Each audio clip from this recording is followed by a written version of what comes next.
Hey there, and welcome to Creative You Art Lesson Crates. This is Karen, and I'm your instructor for today.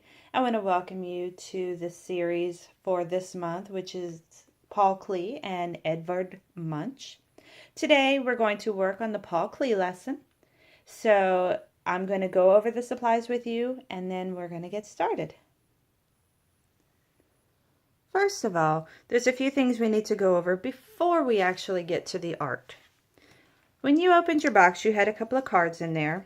And on these cards, they basically tell you some basics about what we do, thanking you for your purchase and your interest in art.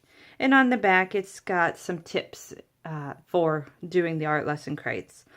You want to make sure that you're in old clothes. Sometimes the supplies that we use stain.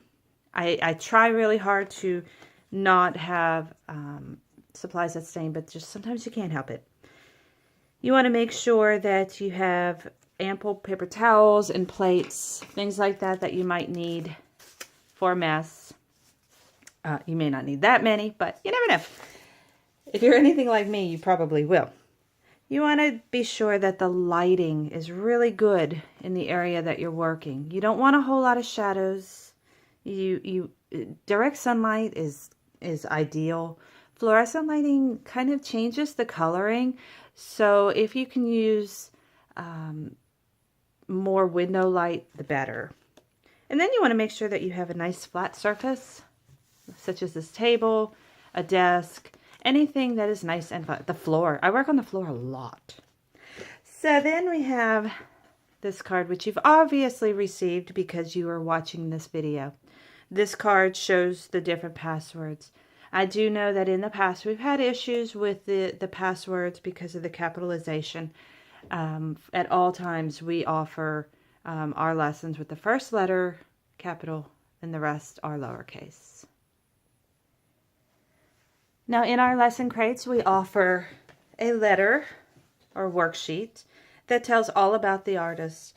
Paul Klee was a Swiss-German artist. He's a very cool artist. Paul Klee designed a series of notebooks, and these notebooks are incredibly important for color theory. They were done in German, but the American version is the Paul Klee notebooks, and they're viewed as almost the same level of importance as Leonardo da Vinci's writings. Paul Klee is one of my favorite artists. He's an expressionist artist. He very often works in almost a childlike style. Expressionist artists are very emotional. They are trying to portray their inner feelings through their art. So the use of color, shape, and design are very key in a modernist art. The work that we're working on today is Cat and Bird from 1928. It's typically, basically, if you look at the cat, he has a bird on his forehead. And it is literally a bird on his forehead. And it's to represent that the bird is in the cat's head. It is his mind. And that's all the cat can think about is the bird. Not that it's literally sitting between his eyes, but that it is in his brain. It's all he can focus on. So we're going to create something similar with this. And we're going to use our art supplies. Now, the supplies that you get are typically available at most art stores. You may not be able to find them in these really cool packaging, but you may. And then you have the drawing books. You'll notice that for drawing books, you'll have what type of paper it is across the front. This is very important. If it says drawing, do not use wet mediums on it.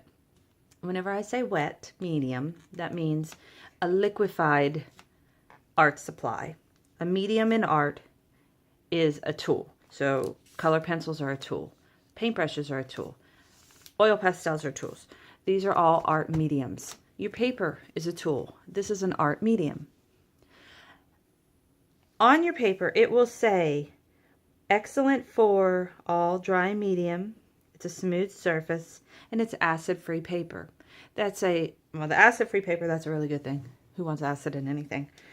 The smooth surface is key, but if you're working with charcoal, chalk pastels, different art mediums that need a rough surface, it will not say smooth surface here. And as I said, it's designed for dry mediums. If this were for wet supplies, it would say something like this one here, watercolor pad, excellent for watercolor techniques. It is a cold press and it is acid-free paper. And this paper is much thicker than the average paper because it's got to stand up to wet, to water. Okay, so let's get started.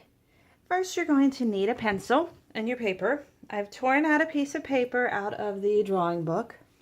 It is a perforated edge, so you can just tear it off. If you find it's easier to tape your paper down, so it doesn't move on you, that's fine, but I like the freedom of moving it around. I've zoomed in nice and close so we can try and see it a little better than from a very far distance. Need a pencil with a good eraser. And we're going to get started.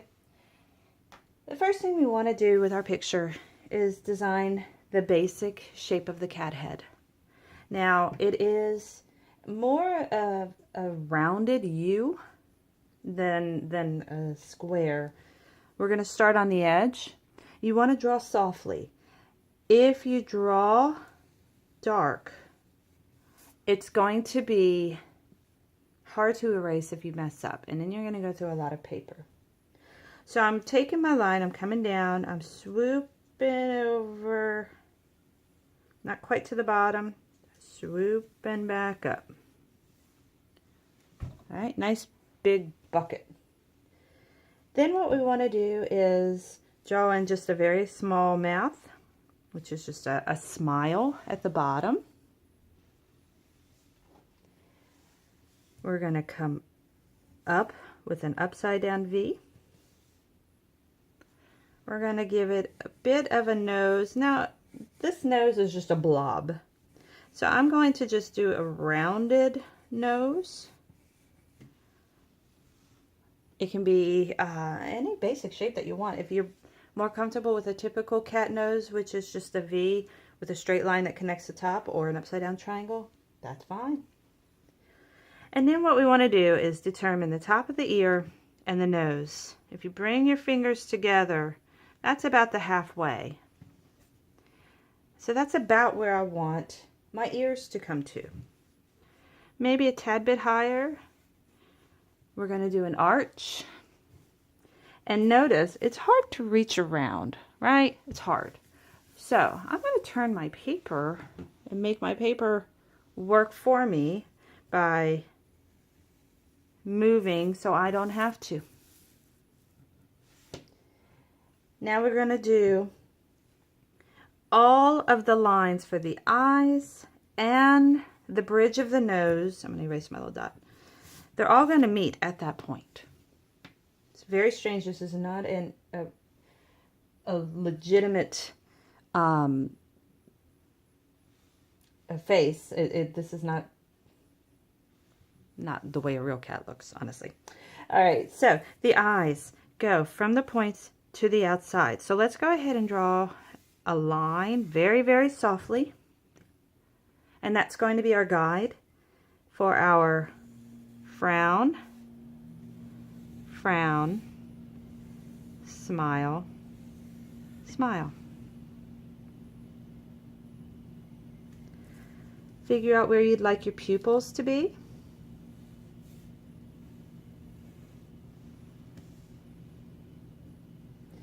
Let's draw the bridge of the nose coming up to your point.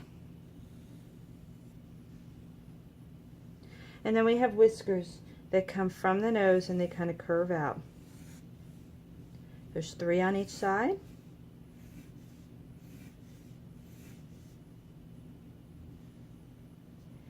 And let's draw our bird.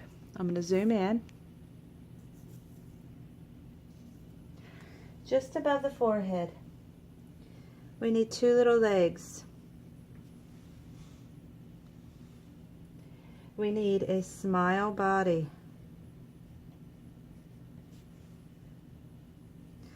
Give him a frown top. Take that frown top and come straight out.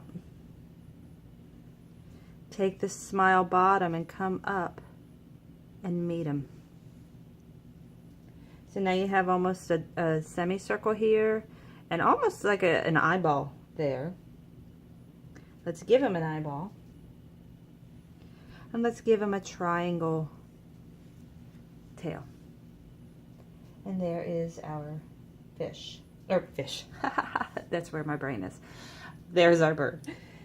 So now let's give the cat down here some shoulders. Somewhere over here, shoulder.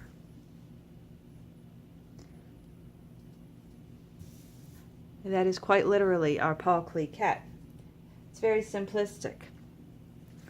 There's a reason for that. The story is behind the color. So let's go ahead and get our oil pastels out and we'll get started. Oil pastels are one of my favorite art mediums. They look like a crayon, they color like a crayon, but they're not a crayon. Oil pastels are made out of oil. Crayons are made out of wax. If you want to layer crayons, if you color one part yellow and then you take red crayon and lay it on top, it's not going to cover very well. Crayons do not like to cover themselves. Wax does not cover wax very well. Now oil pastels are different. If I took red, oops, and I wanted to polka dot it with some green on top, I could. And the oil will let it. It will allow for that to cover. And you can do layers and layers and layers of colors. Now, that being said, if you have blue and you put yellow on top, you may very well make some green because yellow and blue make green. But that's kind of the cool part of oil pastels is they blend a little bit. And then there's also even more things, more fun things that you can do with them. And we're going to get to that in a little bit. So I'm going to go ahead and stop this video.